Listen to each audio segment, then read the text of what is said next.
آسمون ابری نگاه کجا؟ آره این صدای چی بود؟ نمیتونم. رعد و برقه. اینا قطعهای چی هست؟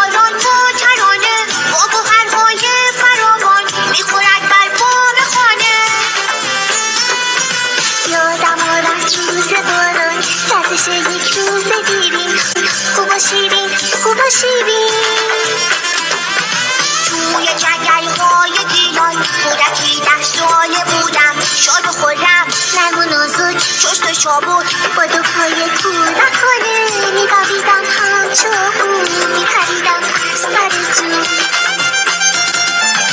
دور می‌گشتم ز خانه می‌شنیدم از پرنده از لب باده وزنده داستان‌های نهانی رازهای زندگانی. برف چون شمشیر بزرگ پاره می‌کرد ابرها را پاره می‌کرد.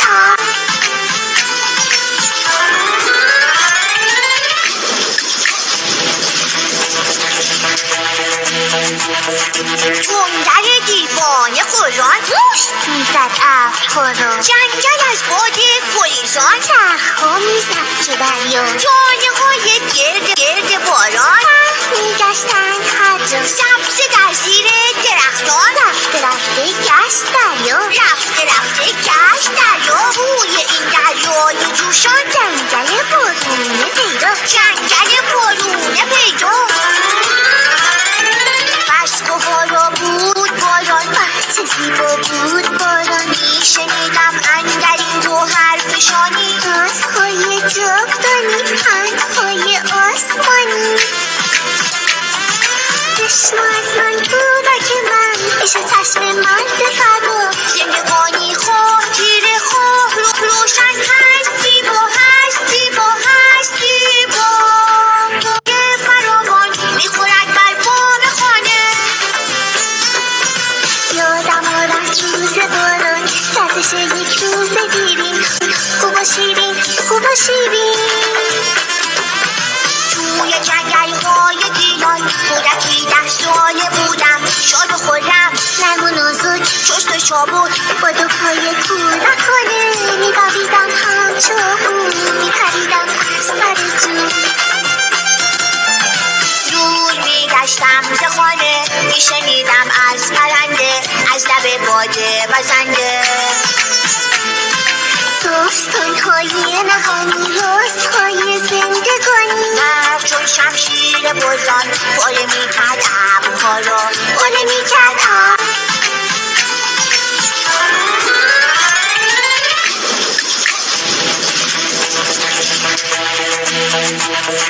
تندر دیوانه قرآن پشت میزد ابرها را، جنگل از باد گریزان چرخها میزد چه دریا، جانه‌های گرد باران میگشتند هر جا سبز در زیر درختان. رفته رفته گشت دریا، رفته رفته گشت دریا، روی این دریای جوشان جنگل بارونه پیدا، جنگل بارونه پیدا.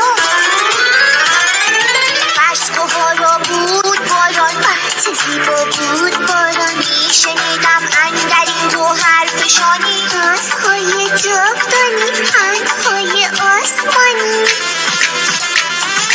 چشم از من کودک من عشق چشم من به فردا، زندگانی خاطره خواه روشن هست زیبا هست زیبا هست زیبا.